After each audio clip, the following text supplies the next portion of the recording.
परम सत्कायो गुरु प्यारी सात संगत जी राधा स्वामी जी। सात संगत जी, आज की ये साखी बड़े महाराज जी के समय की साखी है जी।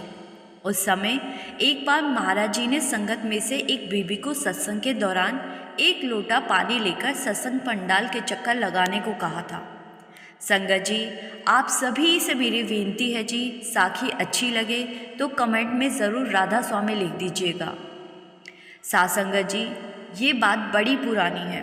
उस समय भी महाराज जी संगत के साथ सवाल जवाब किया करते थे। उस समय बहुत ज़्यादा संगत नहीं हुआ करती थी, तो महाराज जी संगत के बीच बैठकर संगत के सवालों के जवाब दिया करते थे।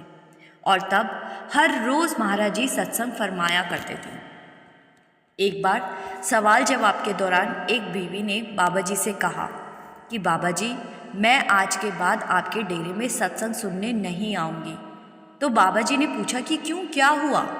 तो वो बीबी कहने लगी कि बाबा जी, जब भी आप सत्संग फरमाना शुरू करते हो तो ज़्यादातर संगत या तो अपनी घड़ी की ओर देख रही होती है या फिर इधर उधर देख रही होती है।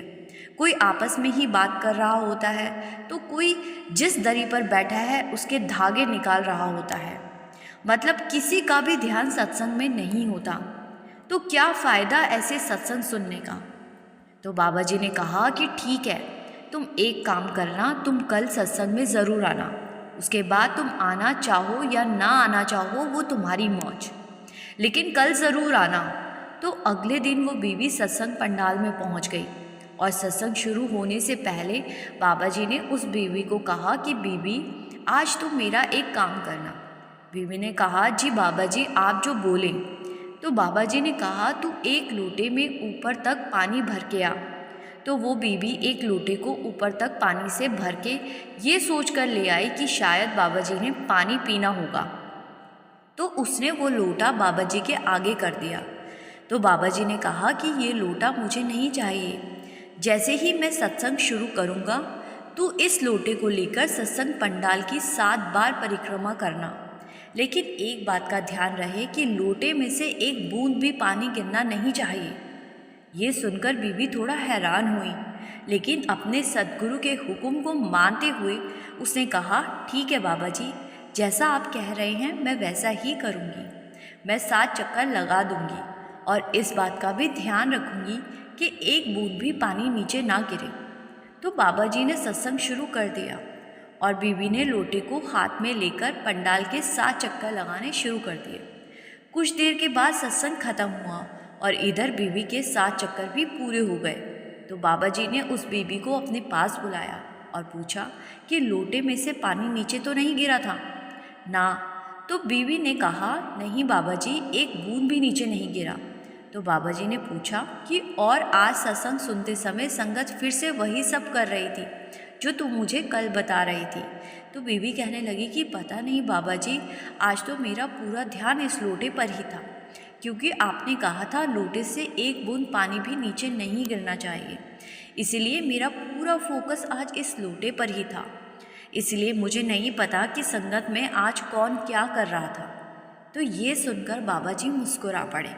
बीवी ने कहा, बाबा जी आप हंस क्यों रहे हैं? तो बाबा जी ने समझाया कि आज तेरा पूरा ध्यान इस लोटे पे था, इसीलिए सत्संग में बैठी संगत क्या कर रही है तुझे ज़रा भी पता ना चला। अगर तू हर रोज़ सिर्फ सत्संग पर ही अपना पूरा ध्यान केंद्रित करती तो तुझे पहले भी कभी ये नहीं पता चलना था कि कौन क्या कर रहा है। सत्संग में बैठते समय अगर हम सिर्फ सत्संग सुने तो हमारा मन अपने आप सत्संग में ही लगेगा, लेकिन अगर हम बैठे तो सत्संग पंडाल में है और ध्यान हमारा साथ बैठी संगत पे है, तो सत्संग की बातें हमारे पल्ले कैसे पड़ेगी? इसीलिए दूसरों को गलत कहने से पहले खुद के अंदर झांक कर देखो। आगे बाबा जी ने कहा कि अगर बाकी संगत का ध्यान सत्संग पर नहीं है तो तेरा ध्यान भी तो सत्संग में नहीं है।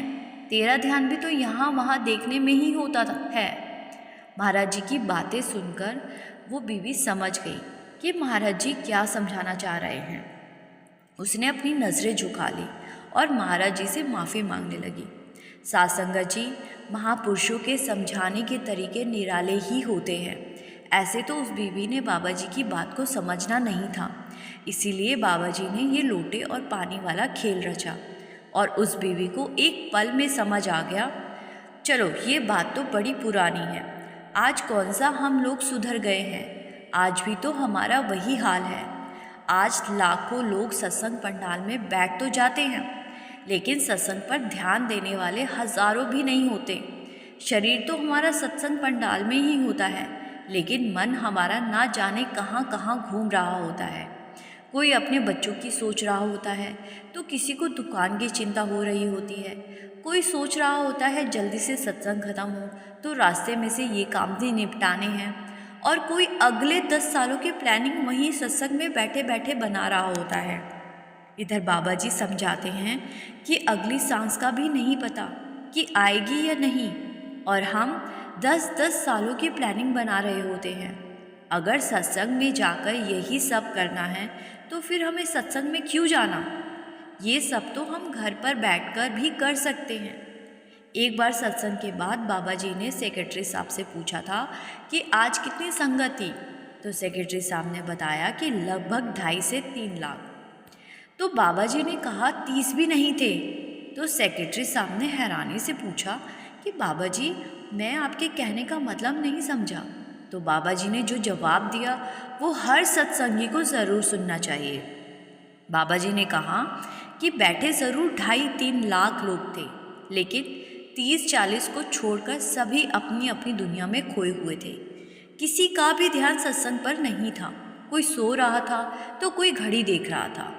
तो साथ संगत जी, बाबा जी के समझाने का मतलब सिर्फ इतना है कि हमें कम से कम उस 1 घंटे के सत्संग को ध्यान से सुनकर पूरा लाभ ज़रूर उठाना है, जिसको सुनने के लिए हम इतनी दूर जाते हैं, क्योंकि सत्संग सुनकर हमारे मन पर प्रभाव पड़ता है और भजन सिमरन करने में हमें आसानी होती है। दूसरे क्या कर रहे हैं उस और ध्यान ना देते हुए हमें तो सिर्फ सत्संग के एक एक शब्द पर ध्यान देना है। साथ संगत जी, इसी के साथ आपसे विदा लेती हूँ। आशा करती हूँ आज की ये साखी आपको अच्छी लगी होगी। आपसे एक बार फिर से मेरी विनती है जी, कमेंट में राधा स्वामी ज़रूर लिख दीजिएगा। और अगर आपको बाबा जी की साखियाँ सुनना अच्छा लगता है तो इस चैनल को ज़रूर सब्सक्राइब कर लीजिएगा।